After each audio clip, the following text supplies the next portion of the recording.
Thomas's branch line is important, and so is Edward's. But their track and bridges are not so strong as those on the main line. Sir Topham Hatt does not allow the heavier main line engines like Gordon to run on them.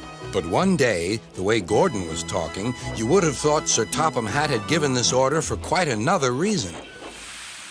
"It's not fair," grumbled Gordon. "What isn't fair?" asked Edward. "Letting branch line diesels pull main line trains." "Never mind, Gordon. I'm sure Boko will let you pull his freight cars sometimes." Gordon spluttered.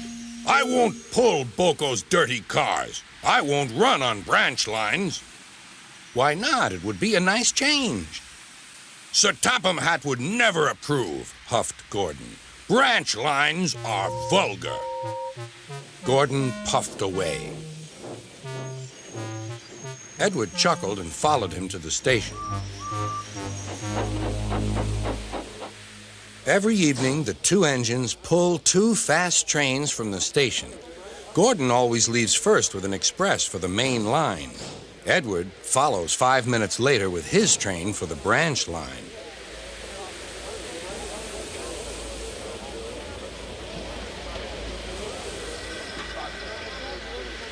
Usually, everything runs like clockwork, but tonight there was trouble. A lady in a green floppy hat was saying goodbye to a friend. It was nearly time for Gordon to start. The fireman looked back towards the conductor's van and saw something green waving. "Right away, mate." He thought the conductor had waved his flag.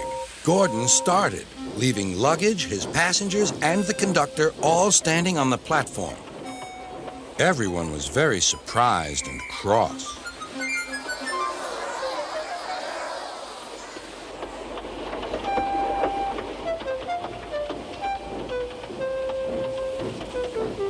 To make matters worse, by the time Gordon had been stopped and brought back, Edward was already late with his train. So now he set off first. But the signalman at the junction wasn't told about the change. By mistake, he sent Edward along the main line.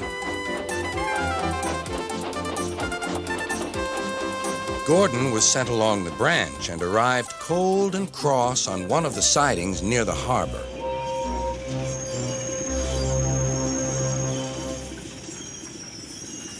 Next morning, Bill and Ben peeped into the yard. There were no cars for them, but they didn't mind that. Teasing Gordon would be much better fun. "What's that?" asked Bill. "Shh," whispered Ben. "It's Gordon." "It looks like Gordon, but it can't be. Gordon never comes on the branch lines. He thinks them vulgar." Gordon pretended he hadn't heard them. "If it isn't Gordon," said Ben, "it's just a pile of old iron, which we'd better take to the scrapyard." "No, Bill, this lot's useless for scrap. We'll take it to the harbor and dump it in the sea." Gordon was alarmed. "I am Gordon. Stop! Stop!" When Boko suddenly arrived, Gordon thought him the most beautiful sight he had ever seen. "Boko, my dear engine, save me!" Boko quickly sized up the situation and threatened to take away the cars he had brought for Bill and Ben. This made the twins behave at once. Gordon thought Boko was wonderful. "Those little demons, how do you do it?" "Ah, well," said Boko, "it's just a knack." Gordon still believes that Boko saved his life, but we know the twins were only teasing, don't we?